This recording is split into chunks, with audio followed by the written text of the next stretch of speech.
В този видеоклип ще ви представя най-шокиращите и смразяващи истории за мръсни ченгета, които биват напълно унищожени от своите колеги. В днешното видео навлизаме в тъмния и обезпокоителен свят на корупцията в правоприлагащите органи, където онези, които са смятали, че са над закона, се сблъскват с бруталната проверка на реалността. Пригответе се да станете свидетели на невероятните истински истории за това как тези корумпирани лица са срещнали окончателното си падение в ръцете на истинските полицаи. Представям ви корумпирани полицаи, които биват разкрити от истинските полицаи. Приятно гледане, приятели!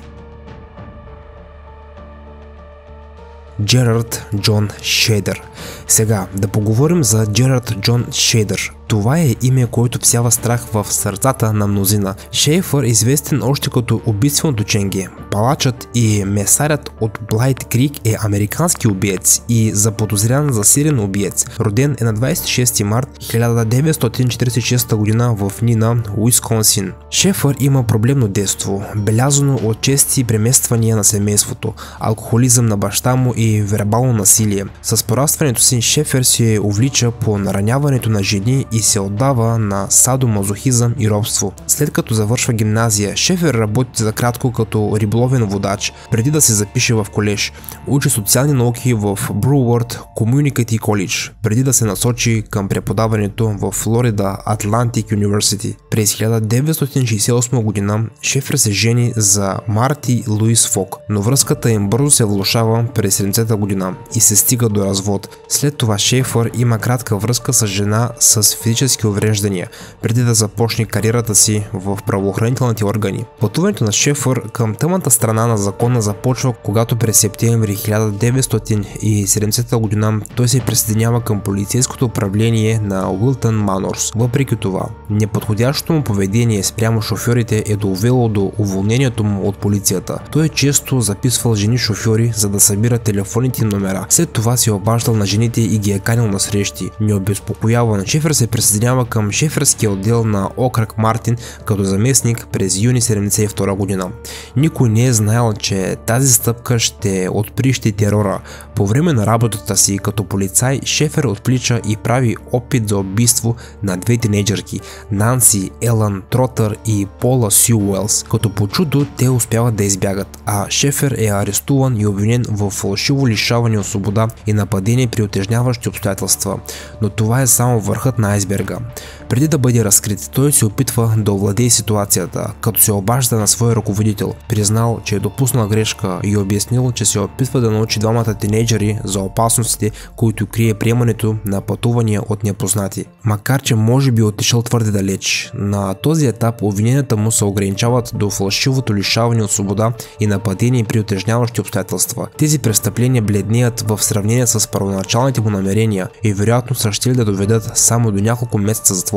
Докато е чакал самият процес за отвличането и опита за убийство на Тротър и Уелс, са били открити телата на две приятелки – Сюзан Карл Плейс и Джорджия Мари Джесъп. Ужасяващото състояние на телата, по които имало следи от изтезания и осакатяване, предизвикало шок в обществото. Въпреки че твърди, че е невинен, обвинението представя планина от доказателства срещу него. Писанията му, описващи садистите фантазии, притежанието на вещи, принадлежащи на изчезнали или убити жени, и свидетелските показания сочат неговата вина. Съдебните заседатели обсъждали часове преди да произнесат присъдата. Шейфър е признат за виновен и осъден на доживотен затвор, но историята не свършва до тук. Шейфър, който все още твърди, че е невинен, прекарва времето си в затвора в писане на измислени истории за убийства. Собствената му съдба обаче взема мрачен обрат през декември 1995 година, когато е намушкан от свой сакилийник в затвора в щата Флорида. Истинският размер на неговите престъпления може би никога няма да бъде известен, но наследството му на полицай-убиец, палач и касапин от Блайт Крик завинаги ще остане в историята на правоприлагащите органи.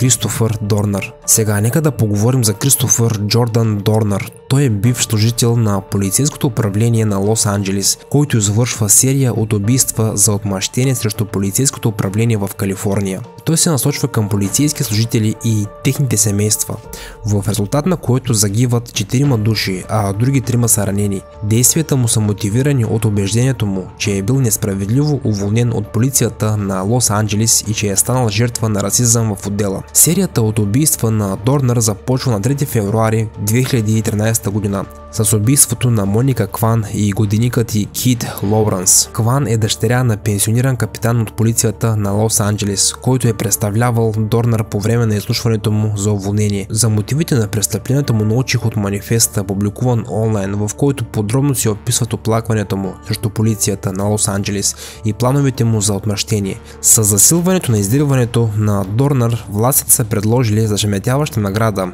от $1 милион за залавянето му, като същевременно за първи път са признали действията му за вътрешен тероризъм, тъй като е имало подозрение, че Дорнър се крие в планините Сан Бернардино. Към издирването се е присъединил и безпилотен самолет на фона на опасенията, че той може да се насочи към мексиканската граница. Денят е станал още по-напрегнат, тъй като магазинът на Ловс в Нортич е бил евакуиран заради това, че са забелязали Дорнър. На 11 февруари в разгара на издирването, окръжната прокуратура в Ривърсайд повдига официални обвинения срещу Дорнър за убийството на полицай и за опит за убийство на други 3.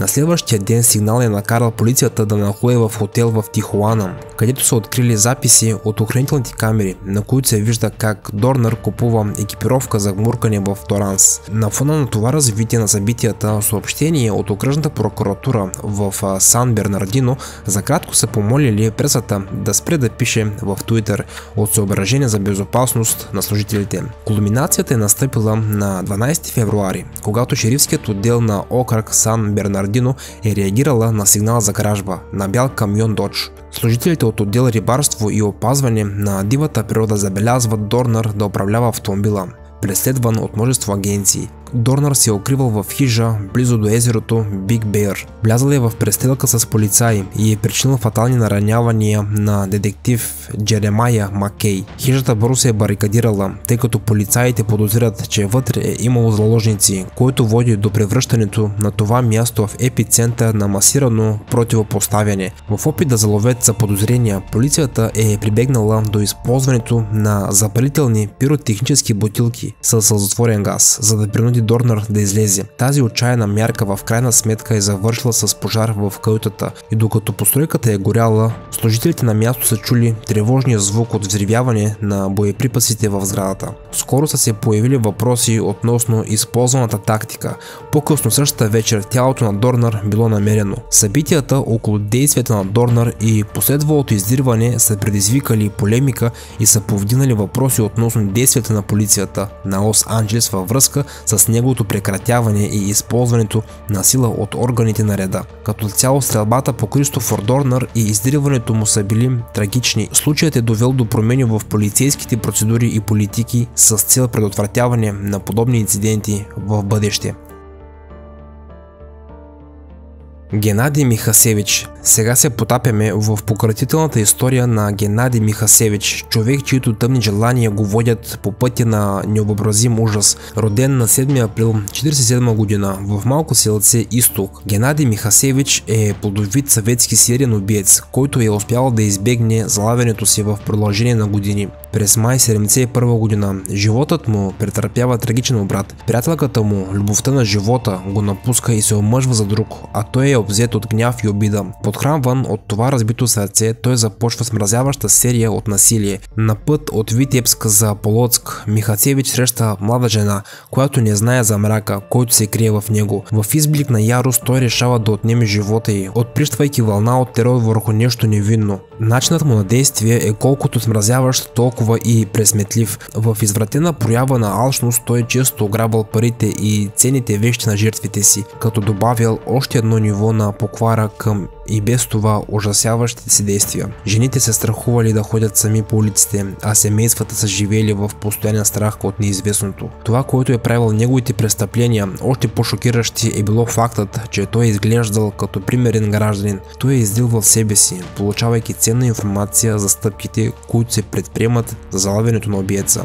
Това му позволило да избегне разкритието и да продължи терора си, като същевременно участвал в преследването на справедливостта. Малките парченца от пъзела са започнали да се събират и цялата мрежа е започнала да се затваря около Михасевич. Общностите, които някога били обхванати от страх, сега са затихвали с дъх с надеждата, че чудовището сред тях най-накрая ще бъде изправено пред съда. На Михасевич не му е оставало нищо друго, освен да признае своите престъпления. Самият мащаб на действията му са оставили властите и обществото в недоумение. Как е възможно човек, който е изглеждал като примерен гражданин, семейен човек, да е способен на такива неописуеми действия? А на вас видеоклипа хареса ли ви, приятели? Ако сте сметнали, че видеоклипът ви е бил интересен, образователен и ценен, бих се радвал да се абонирате за канала ми с камбанка. Очаквайте съвсем скоро много нови и интересни видеа. Чао, приятели, и до скоро!